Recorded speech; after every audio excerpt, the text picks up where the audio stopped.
I'm willing to not win it if I can't build it where I am. You are Locked On Fantasy Basketball, your daily podcast on fantasy basketball. Part of the Locked On Podcast Network, your team every day.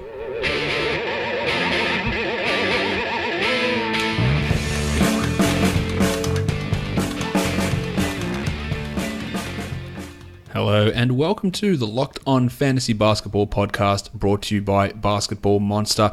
My name is Josh Lloyd and as always you can find me on Twitter at redrock_bball, on Instagram the same, and facebook.com/redrockbasketball. We are here today to go into another of the season in review shows, this time talking about one of the teams in the playoffs, and that is the Portland Trail Blazers. So let's get to it. Let's get to it indeed. We'll talk Portland. An interesting season from them. They struggled early on in the year, then flew home down the stretch as they were one of the best 10 teams, one of the best 8 teams in the NBA in that post All-Star stretch after they acquired Jusuf Nurkic. Really got things going in that stretch and snuck themselves into that 8th seed ahead of the Denver Nuggets. In the end, it didn't matter as they got swept by the Golden State Warriors. And I think they would be pretty happy with the way they ended, the way that they recovered themselves at the trade deadline by acquiring Jusuf Nurkic. But in terms of this team moving forward, where do they go? They're a team that was hamstrung by some really poor decisions, I thought, last summer in free agency, and that's going to leave them in a situation where they really don't have any room to maneuver in this coming off-season. They do have 3 first-round picks. None of them are great, but they do have 3 of those, so maybe they can do something with that. They finished the season with a 41-41 record, snuck themselves into that 8th seed, and they overperformed their expected win-loss total by just the 1 win, so basically right where they needed to be. In terms of those first-round draft choices that they have pick 15 in the draft. They also have pick 20 and pick 26 coming from Denver, one of those as part of that Jusuf Nurkic deal. And they've also got the third first-round pick. Now, they're not great picks, but with very limited ways for them to be able to get better given their current cap situation. Those selections, they might be able to get one rotation player out of it. Maybe they get someone to jump up and fill in a nice role, but they do have very limited ways to get better. In terms of their free agents, there's nobody coming off the books this year. They've got Festus Ezeli, who has a $7.7 million deal that's non-guaranteed. He won't be back in Portland. That's a guarantee. And they've got Pat Connaughton and Tim Quarterman, who are $1.5 and $1.3 million respectively, which is non-guaranteed for next season. They may. I wouldn't think that Quarterman would be back. Pat Connaughton probably will be, and that opens up some room for those picks 15, 20, and 26 to come in. Although they might look to one of those guys being a Euro stash sort of a player, bring 2 of them across and go from there. Especially if they just can open up those 2 roster spots with Ezeli and Quarterman. I do think they'd keep Connaughton, but if they need to get rid of him, they can get rid of him and bring those 3 first-rounders across this season. Let's look at their team stats for the year. They were 11th in offensive rating, not a surprise for a team that's run by CJ McCollum and Damian Lillard, that they were quite good offensively, and also not a surprise that they were quite bad defensively, the 24th team in defensive rating. Quite a hallmark of Terry Stotts' teams has been the inability to create turnovers. That was again the case this year, 27th in creating turnovers, and that's what does limit Damian Lillard and CJ McCollum's fantasy upside, is the fact that they just don't get steals, and it is part of the way that they play, but also part of the way that Terry Stotts coaches as well, as they don't gamble for turnovers, they don't play passing lanes, although that did improve a little bit this year. They were 6th in the NBA in 3-point percentage, which is obviously fantastic. But they also allowed the 4th highest 3-point percentage on defense, so it sort of counted itself out in that respect. The highest offensive rating on the team, no surprise, it was Dame Lillard, followed by Alan Crabb, the blue swimmer. Pat Connaughton and Ed Davis is their top 4 offensive ratings. Best defensive ratings, again, no surprise, Jusuf Nurkic. Mason Plumlee came in second while in his time during the team. Al-Farouq Aminu, Shabazz Napier, Noel Vonleh, Mo Harkless, and Ed Davis all tied there down at the end. They had 5 guys shoot over 40% on their corner threes.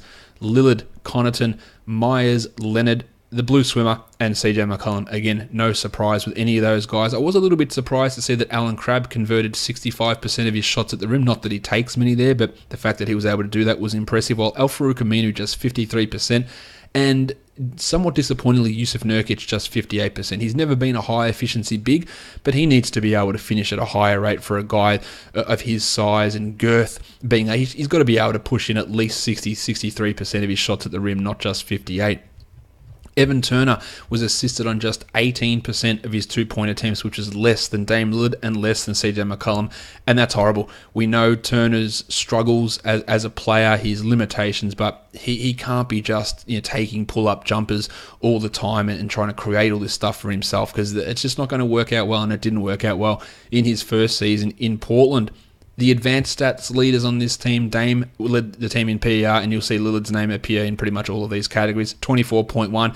Pat Connaughton had the highest true shooting at 64.5, and then it's a lot of Lillard. Lillard led usage at 31.5. He led win shares at 10.3. He led win shares per 48. He led offensive box score plus minus at 6.4. Jusuf Nurkic had the defensive box score plus minus locked up at 3.8. Lillard had the highest box score, and Lillard had the highest VORP at 4.3 for each of those. No surprise, Lillard runs this team. He is the star on this team. They had 5 lineups go over 100 minutes. I always like to see more of those lineups going over 100 minutes, so that's good to see 5 of them there. Their most used lineup, Aminu, Harkless, Lillard, McCollum, and Plumlee, was a positive 10.3, which is huge for those guys. But when you go to look at the individual on-off numbers for this team, you'll see that their major players are all big positives, and then there's just a stack of negatives. In fact, the only player outside of those 5 guys that we mentioned, or substituting in Nurkic for Plumlee, so Lillard, McCollum, Nurkic, Aminu, and Harkless, only one other player had a positive on-off, and that was Shabazz Napier at 2.4. Everyone else was negative, and their bench struggled in a significant way, and that's part of the reason that they struggled earlier on in the season. Their best 5-man lineup over 100 minutes was Crabbe and Harkless, then with Lillard and CJ in the backcourt, and Plumlee at center was a plus 12.2. So that was that's obviously good to see that they're running in those small lineups, and they were quite successful for them. Their most used 4-man, Mo, Lillard, CJ, and Plumlee, was a positive 1.7, while the best 4-man was Lillard, CJ, and then that Nurkic-Vonleh front court, which we saw down the stretch and was quite successful. That was a positive 10.5. Most used 3-man, Harkless, Lillard, CJ, plus 4.1, while the best 3-man, which is good to see, Nurkic, Lillard, and Harkless at a plus 9. In fact, that combination of their 3 key players, which is Lillard, McCollum, and Nurkic, played just 419 minutes, but they were a plus 19.1. So when I talk about these best lineups, it's out of the top 20 most used lineups, as you can see on Basketball Reference. Lillard, McCollum, Nurkic played 419 minutes together, so they were like 21st in terms of most used lineups, but they would have had the best net rating of that group. So that's super impressive to see those guys at a plus 9.1. Their most used 2-man, no surprise, Lillard and CJ, and that was a plus 3.7, while the best 2-man was Aminu and Harkless at 4.3. And Terry Stotts, I thought, made some curious decisions at times, limiting Harkless or benching him and then pushing Aminu to the bench in limited minutes. As much as I did like what Vonleh could do, I thought there were some curious decisions, especially how well Harkless and Aminu had played for big chunks of the season. But Stotts did make those decisions to limit him down the stretch, which again I thought was quite curious. Let's get into these players now and talk about them. We'll start, of course, with Damian Lillard, who was the 17th ranked player for this season in his overall value. Played 75 games, 36 minutes a night, 27 points, almost 3 triples, 5 boards, and 6 assists, and the 0.9 steals at 44 and 90, and shot 37% from 3. I think the biggest thing, now people talk about Lillard, and there's lots of talk about let's take Lillard in the first round, and I was never quite on board with that, but post All-Star, he was the 10th ranked player in head-to-head rankings. Overall for the season, my head-to-head rankings, he finished 16th. I would have been okay taking maybe that 12 to 13 mark just for his scoring, but I was concerned about his field goal percentage if you weren't ready to punt that. But he alleviated those concerns. Last season, he took 20 shots a game and shot 42%, which is a big negative. This year, he took 20 shots a game again, but hit 44% of them, which is the best mark in Lillard's career. And that's super for him to be able to increase that efficiency on that high volume, and then, of course, score 27 points a game and almost hit the 3 triples. One thing that did suffer was his assist rate drop. That was always going to be on the cards with the addition of Evan Turner. We saw the same thing with CJ McCollum as well, as Turner has the ball in his hands more and distributes more. So Lillard had his assist rate drop from 6.9 per 36 to 5.7. That is a significant drop-off. And his steals, he still can't get big steal numbers, and that's part of the Stotts game plan, as I mentioned. 0.9 steals this year, the same as last year. So to me, Lillard's just always going to hover around that second round zone as a player. But if we have a look at what he did in this second half of the season, where he was absolutely killing it, and that pushed him up to the 10th ranked player in head-to-head and 5th in this overall value. He played 36 minutes at night, so the same, but averaged 30 points and 3.5 triples, and he shot 47% from the field. That is a huge, huge number from Lillard. That's probably unsustainable over the course of the season, but he continues to get better with his efficiency. 41% from 3. He got his assists to 6, 5 boards, and more importantly than any of that, 1.3 steals. So that is huge. If he can maintain the 1.3 steals and get him at 45% from the field, then he's a real threat to crack that top 10. But they're the things that needs to change. He needs to get the scoring up, or the efficiency up, but he needs the steals at 1.3 instead of 0.9. That is that big difference. And if he can get his assists back to 7, then great. I just think with Evan Turner around, that's going to be a challenge. But getting those steals up is something that definitely can happen. And if you can maintain that 45% shooting, or even get to 46 in his efficiency, that pretty comfortably puts him in the first round. But there's a couple of ifs there. It's not as straightforward or clear cut to say that Lillard would be a top 10 player next year. But he's got that ability to do that, and we saw that over that 24-game stretch with Jusuf Nurkic in the lineup that really did help him start crushing it at the end of the season. We already talked about all his advanced numbers. He was well ahead of all the other Blazers in pretty much all those categories. He still stinks defensively, and still an issue there. And people talk about that combination of him and CJ McCollum. They need to trade one of them. I don't believe that that's necessarily the case. Sure, they could trade one of them if they get a decent return back, but I'm not subscribing to the fact that it's an absolute necessity that those guys need to be traded. They were pretty strong down the stretch with the addition of a good defensive center there in Jusuf Nurkic. CJ McCollum played 80 games, played 35 minutes a game. He averaged 23 points, 2.3 triples, 3.7 rebounds, and 3.6 assists, and like Lillard, just the 0.9 steals. But he was ridiculously efficient. 48% from the field, 91% from the line, and 42% from 3R. Just stupid, crazy numbers from McCollum. He ended up the year as the 33rd ranked player in head-to-head value, 29th pre, but 54th post-All-Star break. And you say, okay, what happened to him post-All-Star that made that change and made his ranking drop? And the big thing that happened is his steals went down. So he averaged only half a steal in that post-All-Star game period. He still shot 47% from the field, so it wasn't a big dip there. 45% from 3 and averaged 22 points. And still the same 3.5 assists, but the fact that his steals dipped so much, and that's such a big impact number when you go and basically drop it by 50%, it cuts 15, 20 spots off your ranking pretty quickly. And 0.5 steals is a horrendous amount for a guard, and that is part of what affected that post-All-Star dip. The assist numbers from year to year, we saw him really have a big year in that first breakout season last season, where he averaged 4.3 assists on 21 points on 45%. The thought process, I guess, with him heading into the season was the assist numbers were dropped, and they did. They went from 4.3 to 3.5. I thought he might also have a level of trouble being able to improve his efficiency. He actually did. He took his three-pointers from 41.7 to 42.3, so a 0.5% increase, but still, I thought there was definite regression candidacy there.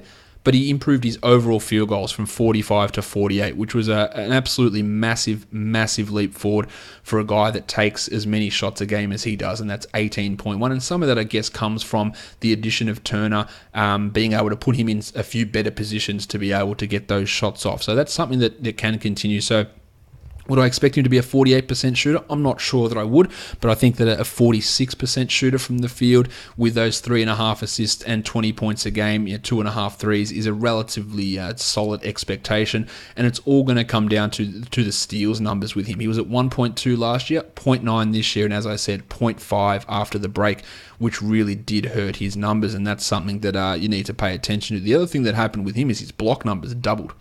He went from 0.3 to 0.6, and 0.6 might not sound like a lot, but it is a lot, especially for a guy with point guard eligibility. That's talking Josh Richardson, John Wall type territory. getting close to Danny Green type territory as a guard in terms of blocking shots. And he blocked 47 shots this year after blocking 24 the year before. It is a significant increase, and that's a non-insignificant amount of blocks for a guy that's shooting guard eligible. I wouldn't be expecting McCollum to go back to that 4.5 assist mark. I think that the 3.5 mark is more realistic, and I also think that going down from 48% to maybe 46.5 is a more realistic expectation, and that might cause a drop from 23 points down to 21.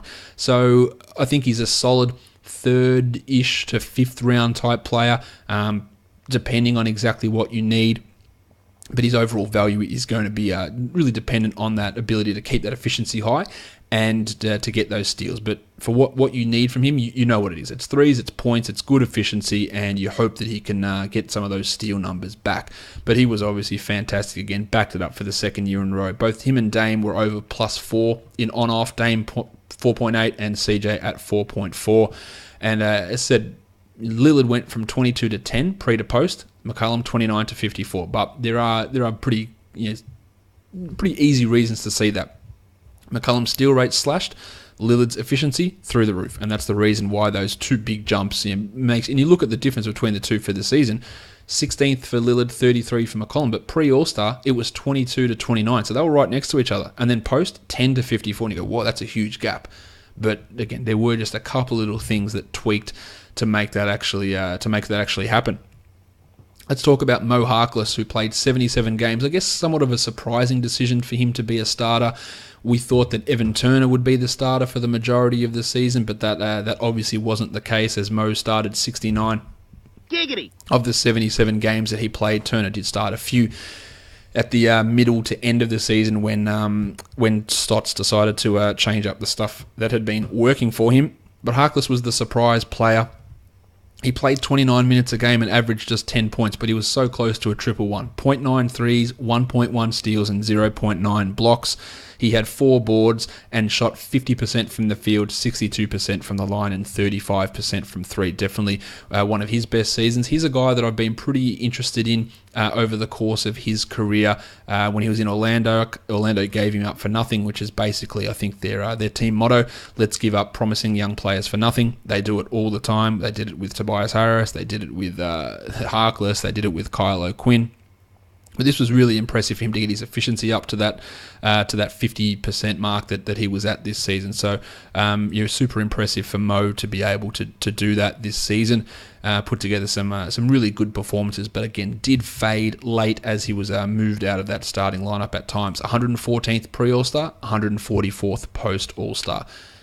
Do the Raptors, I don't know what I'm talking about. Do the Blazers look to bring in another wing with one of those draft choices? Do they look to bring in a big man? I think they would look to bring in front court help of some description, whether that is someone like a John Collins if he is available, or they bring in someone at the 3, 4, 5. So I think Harkless, being able to return back to that pre-All-Star 114th ranking is probably a little bit of wishful thinking. I don't really see him being able to get back to that level, just because I'm not sure that he plays 29 minutes a game next year, maybe 27, maybe 26. I'm not sold on him being able to maintain that efficiency or being able to maintain that playing time. But that 1-1 ability for him, you think of him as a real poor man's James Johnson in that sort of a sense, although the assists are nowhere near the same for Mo. But the second half fall off for Mo, I think, is something that we do need to be careful of as he moves forward. Although in that second half of the season, he shot an unbelievable 57% from the field, which is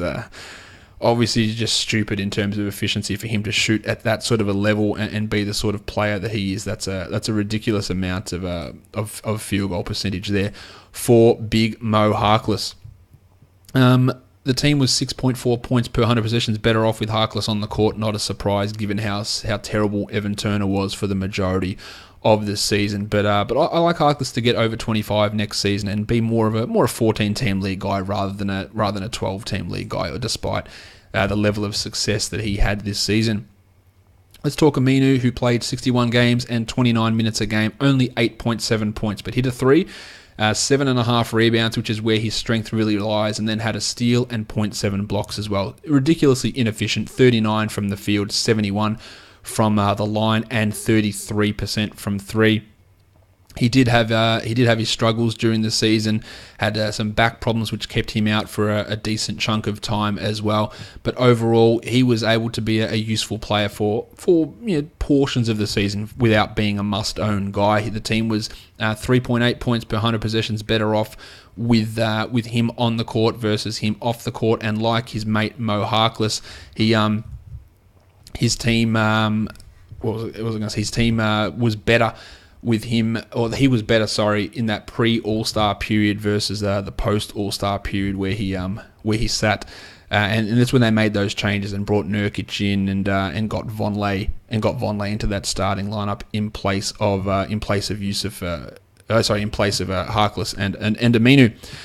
Where he sits next season remains to be seen. There's obviously still a lot of water to go under the bridge, but I think he'll struggle to crack 30 minutes next season. I think that 28 to 29 zone where he is fine, and that's more of a 14-team league situation for Al-Farouq Aminu, and I think we'll see that similar thing for him play out next year, being a source of rebounding, and in some leagues he has small forward eligibility, which can really help getting those 7 boards, and again that 1-1 threat with a level of inefficiency that you do need to try and be able to deal with.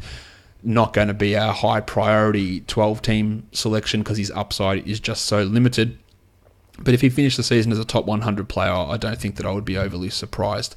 But with the addition now of Jusuf Nurkic, what does that mean for him? Do they continue to go with that lineup that started Vonleh and Nurkic together and play Aminu off the bench? It seemed like Stotts liked it. It seemed like it worked as well. Not that Harkless Aminu lineup didn't work, because that worked too. So I do think that he is in that spot where he might just become that backup 4. But on the bench behind Vonleh, and they might start transitioning more minutes towards Vonleh and fading Aminu a little bit. So if you do own him in Dynasty, I would be looking at, over the next 2 to 3 years, a decline in his level of production. Let's talk Jusuf Nurkic now, and there's no point looking at his season-long stats. He started the year in Denver, started alongside Nikola Jokic, destroyed Jokic's value, sulked, powdered, just generally was a whiny little bitch for most of his time in Denver, came to Portland, completely renewed. Now that trade is an absolute steal for Portland. Not only did they get Nurkic, who's still cost-controlled on his rookie deal for 1 more year, but they got a first-round draft choice out of it, while gave up Mason Plumlee, who was entering restricted free agency. But as I've said many times, Denver was in a bad situation because Nurkic was horrible. He was giving them absolutely nothing. He wasn't trying, he wasn't participating, he was whinging and complaining, as he'd been for so much of his time in Denver. And they didn't give away the player that played this well in Portland. They gave away a player that was never going to be able to give them that sort of level of production. So they tried to get something for it. And yes, they had to give up that first-round pick, which was a pain in the ass, but they had multiple first-rounders as well, not necessarily roster space to use them. So they didn't give away the player that they saw in Portland. I think that's an unfair thing to say about what Denver did. But Nurkic was great. He played 30 minutes a game in Portland in his 19 games before breaking his leg. 15.3 points, 10 rebounds, 1.1 steals and 2.1 blocks on 50% from the field, 66% from the line, for a true shooting of 54%. And as I touched on earlier, he does need to be a better shooter from the field given his size. But 51% this year is better than the 42 he shot last year and better than the 45 he shot in his first season. But the free throws are a real concern, and he's entering punt territory. 64 year one, 62 last year, 57 this year. But I put a lot of his free throw struggles down to not mental capacity, but mental struggles. And when he's switched off, he doesn't hit them. Because when he was in Portland, he went at 66%. And yes, 66% at the 5 attempts a game is a significant negative, and it's almost a -2 in terms of Z score, which is really closing in on that punt territory.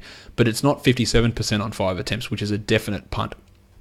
And could he be a 70% shooter from the line? I don't think that's an outrageous statement. In his last 4 games, he went at 75%. We saw in the preseason he hit his free throws at a higher percent. So expecting him to go over 65% next year, I think would be the rational thought process with Jusuf Nurkic. His pre-post All-Star splits are absolutely amazing. In pre-All-Star, 209th, post-All-Star, 28th.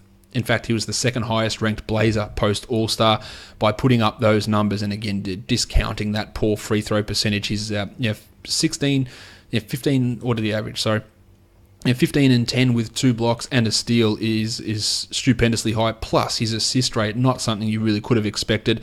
And they used him very similar to a Mason Plumlee. And he had 3.3 assists per game, which is way higher than what you could have expected from Jusuf Nurkic, given that in his first 2 seasons in Denver, he averaged 0.8 and 1.3 assists. And then it was cracking out at 3.5 in Portland. So he is a definite top 50 player, I believe, for next season. I would have no concerns with taking him in that top 50. But you do have to watch the percentages, especially the free throws. But I reckon he could be a 65 plus and a 50 plus guy from the field. Average 16 and 10 and block 2 shots. And that, to me, is a top 50 player. He led the team in on-off at 11.1. It was a real key to them. Injury is a real concern with him, though. He's had knee problems. He gets overweight. He broke his leg. That's a real concern, but I think that he would be okay as a top 50 guy. And look, if he finishes a top 30 player, wouldn't be stunned at all. Just because we saw and we saw in Denver, when he is motivated and things are going his way, that he is really hard to stop and can put up big numbers, blocks in huge quantities, big rebound, a good scorer, and the passing is a new element to his game. And he is, I'm pretty excited to see a full season from him. But if something goes wrong, that's where the problems can lie with Jusuf Nurkic. So we just hope that things stay positive for him in Portland and we can see get the full Jusuf Nurkic experience. The blue swimmer, Alan Crabb, 79 games, 29 minutes a game, and a shitful fantasy contribution once again. He finished 155th in total season-long value, so it's not completely horrendous, but for head-to-head leagues, he's just not good. 214th pre and 130th post All-Star break. 10.7 points, 1.7 threes, under 3 rebounds, 1.2 assists, 0.7 steals. Now, he was efficient, 47 from the field, 85 from the line, and 44 from 3 for an unbelievable true shooting of 60%. So you like his efficiency. He doesn't take many shots, though, so it's not like you're getting these massive... He's not a category changer in the percentages. If you're counting 3-point percentage, then yes, he is. But he's not if you're not counting 3-point percentage. And he just gives you so little else in all those other areas. In fact, we just had the Miami Heat podcast yesterday talking about Wayne Ellington hitting 2.43. So Alan Crabb's not even giving you those same level of threes as what the Duke Wayne Ellington is. So where's his value really lie? To me, he's more of a 14-team rotisserie guy and a streaming option for threes in standard leagues. But I don't see how Alan Crabb gets better than this. I like what he does on the court. He can be a really good defender. He's obviously quite a good shooter. He just offers nothing else. He can't pass, he can't dribble, he can't create, he can just sit there and hit threes, and 60% true shooting is brilliant. But even his defense did struggle a little bit this season, and I don't see a real ability for him to improve. On-off, negative 6.4, so horrendous. That's verging on team worst. Not quite there, but it's verging on it. Had a lot of struggles. He's never going to be a go-to player. I don't think he'll ever be a starter. I much prefer seeing Mo Harkless in that lineup to do stuff defensively and be a little bit more versatile. And I think Crabb's just going to be restricted to this guy who is a three-point specialist, and that has very limited use in fantasy leagues. So I wouldn't be expecting a big step forward from him at all. I just don't see the room for growth in so many other areas. Yeah, he hits threes, but he doesn't score. He's not like he's hitting threes and scoring 16 a game. He's scoring 10 a game and hitting 1.5 threes. Like, that's all he does. He takes no shots. He doesn't generate defensive stuff. He does nothing else. He is just a very one-dimensional player. And he's on a very, very bad contract as we move forward. Speaking of bad contracts, Evan Turner played 65 games and 26 minutes a game. He averaged 9 points and half a three, 4 boards, 3 assists, 0.8 steals and half a block on 43 and 83%, and a putrid 26% from 3, where he is really just a very, very bad shooter. The numbers, they weren't too far off what he did the year before in Boston. He saw his rebounding and assist rate drop a little bit, and the assists were always going to be expected, especially with McCollum and Lillard handling the ball as well. Obviously, he cut into their assist numbers, but they also cut into his assist numbers. His block and steal rate was exactly the same. His scoring and threes were quite similar, but he did see his efficiency drop from 46 down to 42% with his field goal percentage, and his true shooting from 51 down to 49. I don't think that Evan Turner is ever going to push back into being a 30-minute player. He's a 25, 26-minute guy as a secondary ball handler, as a guy that can initiate some offense off the bench. Although there's no real necessity for it because they can run Lillard or McCollum as that second guy as well. But Turner does do that, and he is an interesting stream guy in your 12-team leagues when you need rebounds and threes. And steals, I guess, because he does get steals in a pretty decent chunk as well, and was pretty good with that in that second half of the season as well, where he averaged 0.9 steals in 23 minutes. But I think that 23 to 26 minute a night role is probably what's going to suit him best and be an assist streamer, which can be used in 12-teamers, but more of a 14 to 16-team league guy. And on-off number for him, minus 7.7, team worst. He was horrendous for this team for a lot of the season, but still put up some okay fantasy numbers, I guess, is the best way of me phrasing that, but don't expect much more out of Evan. Noah Vonleh, for the year, he was the 308th ranked player. That's bad. 74 games, 17 minutes. But let's look at what he did when Nurkic arrived, because I think that's more instructive. He played 26 games. He was 186th in that time frame. 24 minutes. Now just 6.7 points, but 7 rebounds, 0.6 steals, half a block, 58 from the field, 71 from the line, for a true shooting of 61%. That's a big improvement. The rebounding has always been strong from Vonleh, and he got those extra minutes, but improving that efficiency. His first 2 years, 40 and 42%, and for him to shoot over 50 post All-Star really got him going. The free throws are okay. He's never going to be a big shot blocker. He can get maybe a steal a game. His strength is going to come from rebounds. Do they start with a Vonleh Nurkic front court next season and play the Aminu off the bench? I think that's probably the way they will go. Will Vonleh get 30 minutes a night? I think that's probably doubtful, but I reckon 25 a night from him is going to be fine, and that he can be a real rebounding force with solid efficiency and not bad steals. He heads into his 4th season. He's still really, really young. How old is he? I think he's 21. Yeah, he's still 21 years of age, so he's still really young. He's got a long time to develop, and I think that acquiring him in a dynasty, if you can, I think that he's got a shot to become a top 120 player in the next 2 seasons. I don't think his ceiling is really top 50 or anything like that, because he's so limited with his rim protection sort of stuff. He's limited with passing. He's never going to be a huge scorer, but his rebounding ability is huge, and he could have a double-digit rebounding season. He could average it. I reckon he could have a 10-10 season with 1.1 steals and a block a game at 58%, and that would be enough, I reckon, to sneak him into the top 100, but probably not much higher than that. But it was super impressive from Vonleh, and I've been quite critical of him throughout his career. His defense was improved. Down the stretch, I thought he looked like a completely different player.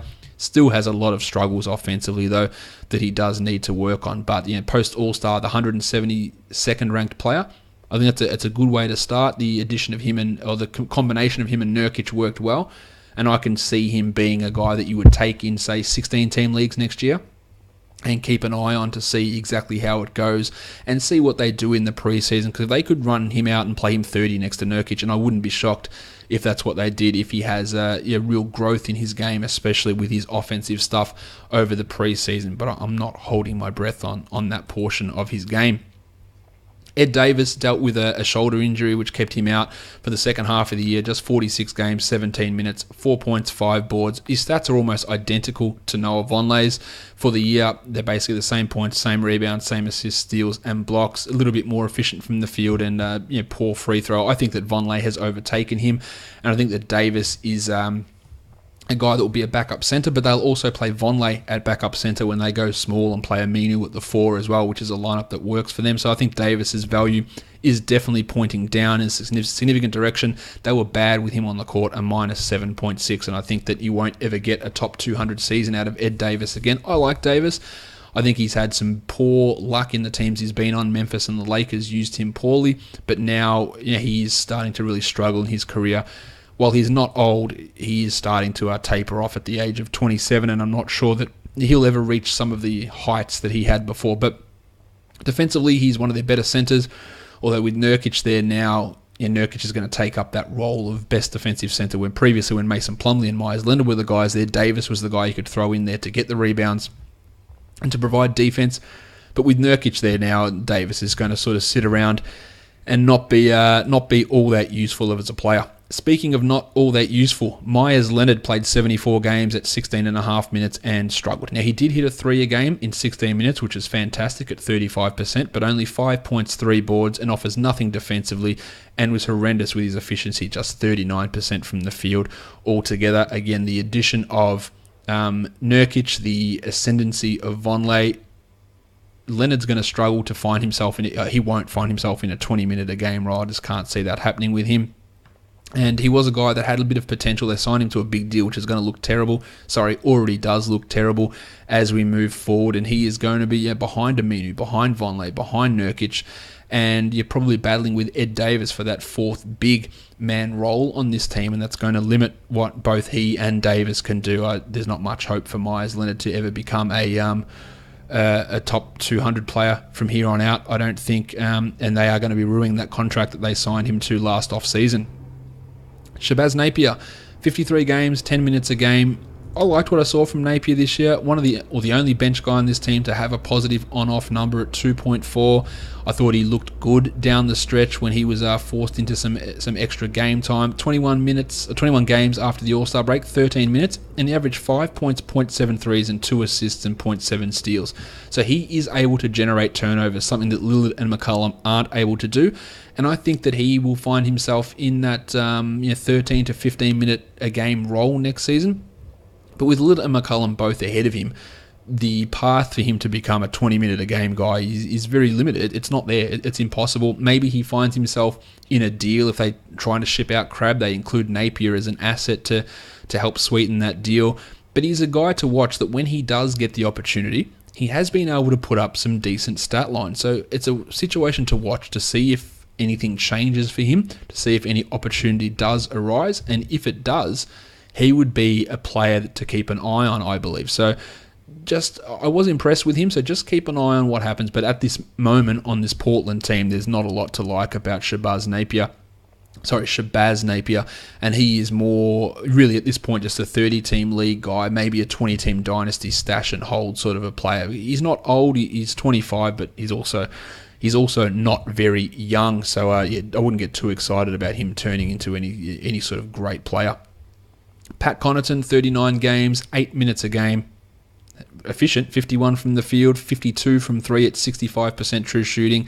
Unrealistic to expect that to continue. 2.5 points per game. I like Connaughton as that emergency backup wing guy, but realistically, is he ever going to develop into a useful rotation player? I think the answer to that is likely to be no.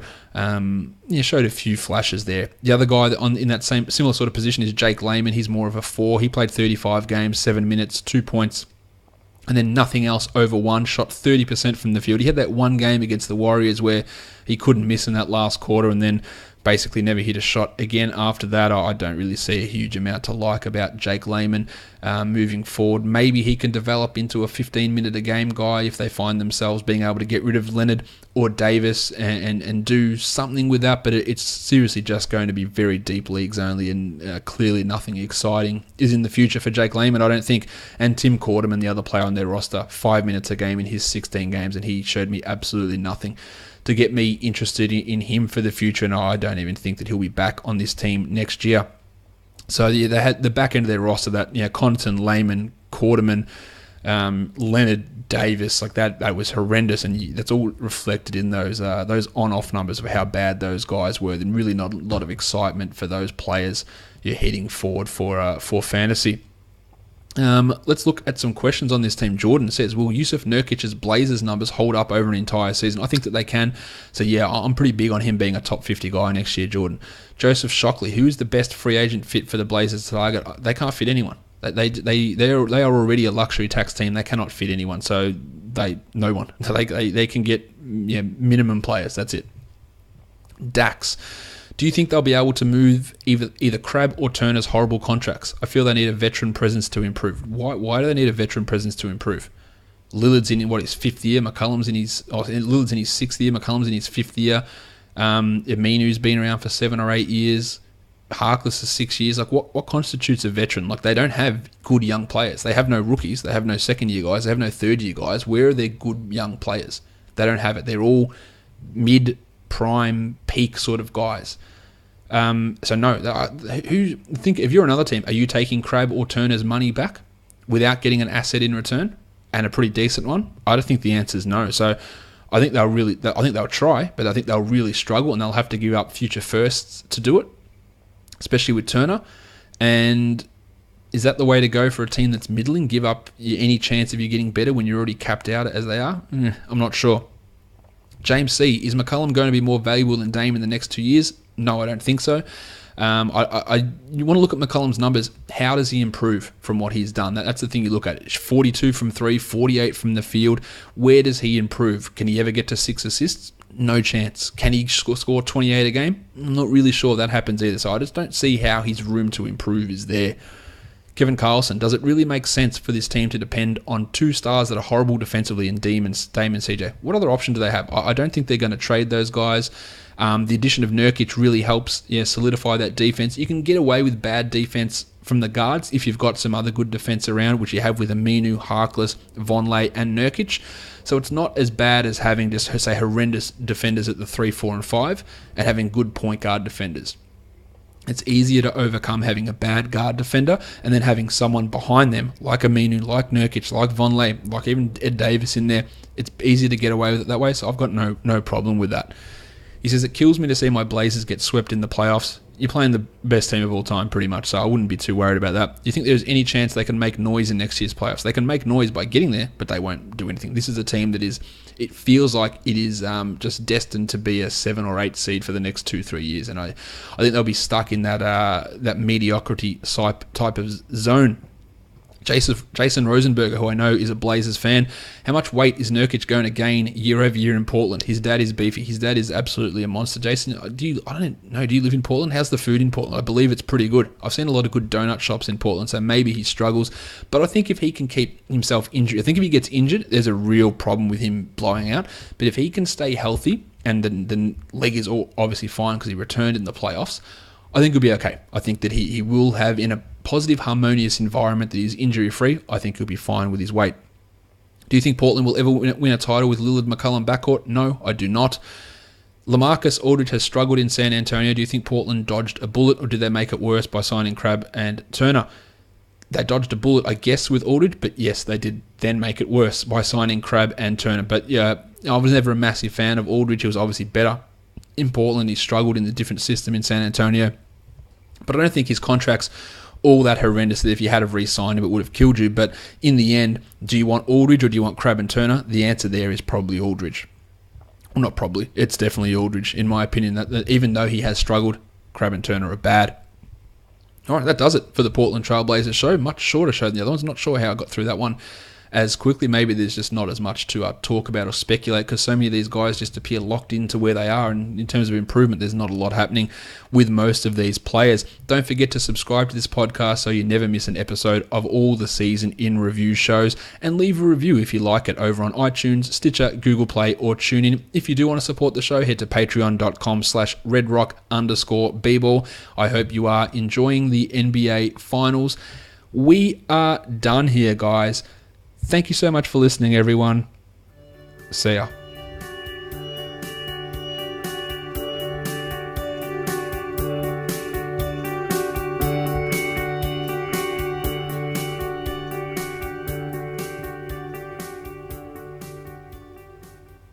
Damian Lillard.